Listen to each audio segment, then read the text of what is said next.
Well, magandang buhay at magandang araw. Siyempre mga kabeshi, ayan, in behalf ni Daddy Frankie. Atin ang lulutuin ng ating mga shell na nakuha kahapon. Hi Ate Leia, Mampurisi Greeting Nancy of course kay Gorgeous Rose. And siyempre sa ating mga veggie dyan. Kay Beshi Wena. And Norma Heronimo, ayan. And of course kay Beshi Ronel Nevio, ayan. Kay Sir Manuel, ayan. So lulutuin na natin ang mga shell na nakuha natin kahapon. Bibi, alis, baka matalsikan ka.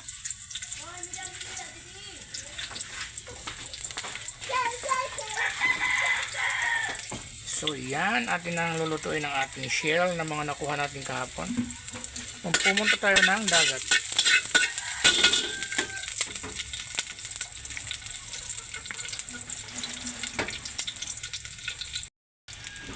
Ayan, sunod natin ang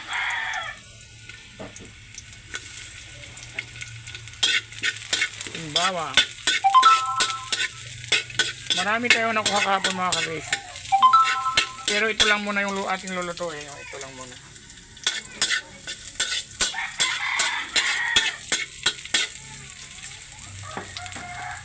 Uunahin daw natin yung tubig hanggang sa kumulo. Ayan. So, ipa-brown muna natin. Ayan, masarap ito mga kabesi. Sobrang napakarami at mga shell talaga dito sa province. Meron na yung makapagtanim ka ng gulay sa likod ng bahay, ayan, sa loob ng bakuran. Nasa sayo na lang mga kabisi kung magsisipag. Ayan. So aantayin natin itong kumulo bago natin ilagay ang ating shell.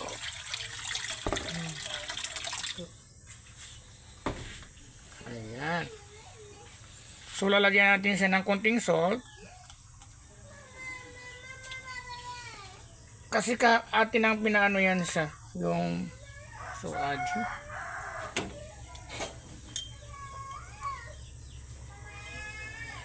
Ibinabad na natin yan overnight sa tubig dagat para matanggal ang kanilang mga buhangin. So antayin lang natin siyang kumulo mga kabeshi. Stay tuned. Ayan mga kabeshi, iba-ibang klaseng mga shell natin. Fresh na fresh. Meron tayong ganito, ayan. And of course, meron tayong, sino kayong nakakakilala ng ganito? Ayan. And meron tayong tarukog. Ayan.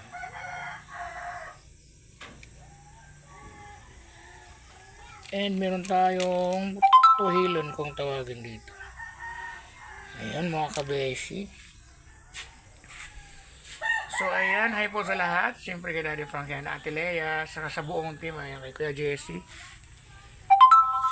kay Bakas ni Tax, yan, kay Kuya Racy, and of course kay Papa Sam, and kay Christian. Ito maraming mga, ito.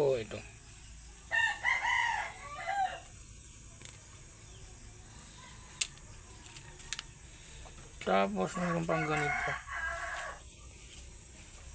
Dami, tapos meron ganito. So, tinanggal na yung buntot. Pero masarap to. So ayan, tingnan natin kung malapit ang kumulo. Ay, kumukulo na.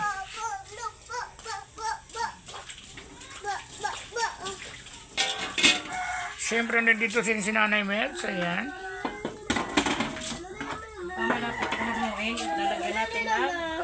Girl, kaway baby girl. Ganda. Tutulong rin siya magluto. Ayan, kumukulo na mga kabesi. Ayan. So, ilalagay na natin ang ating shell. Baka talsikan ka baby girl, dali. So, ayan natin ang ilalagay ang ating shell. Ayan, napakasimple lang pong magluto ng ganito. Pero pwede po siyang gataan. At konting mekos lang. Yes.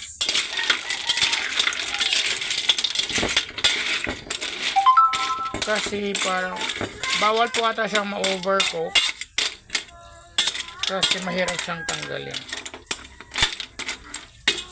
And then, syempre atin siyang tatakpan na ngayon. At antayin natin siyang kumulo ulit. Ayan. So, stay tuned mga kabeshi ha. So, syempre lalagyan din natin siya ng pako mga kabeshi. At syempre titingnan na natin kung yan, kumukulo na mga kabeshi. So, antayin natin siyang bumuka yung isang shell kanina. So, bumuka na siya. So, ilalagay na natin ang ating pako.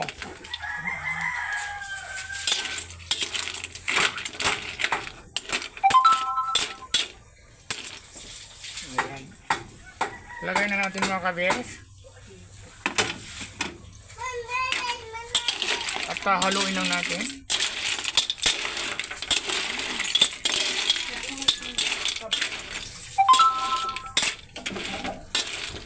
Ayan. So, ating tatakpan sa ulit. Tingnan mo natin mga bes kung maluto na ito. Yan, stay tuned. Yan, tatakpan ulit natin. Tingnan natin kumulo ulit hanggang sa maluto siya. So, ayan. Luto na nga ang ating shell na nakuha natin kahapon mga kabes. Siyempre, ito uulamin natin for almusal today at saka with tortang talong. Ayan mga kabeshi, thank you so much for watching. Papatayin na natin siya yung mga kabeshi. Yan, ang bango. Ayan, sarap-sarap.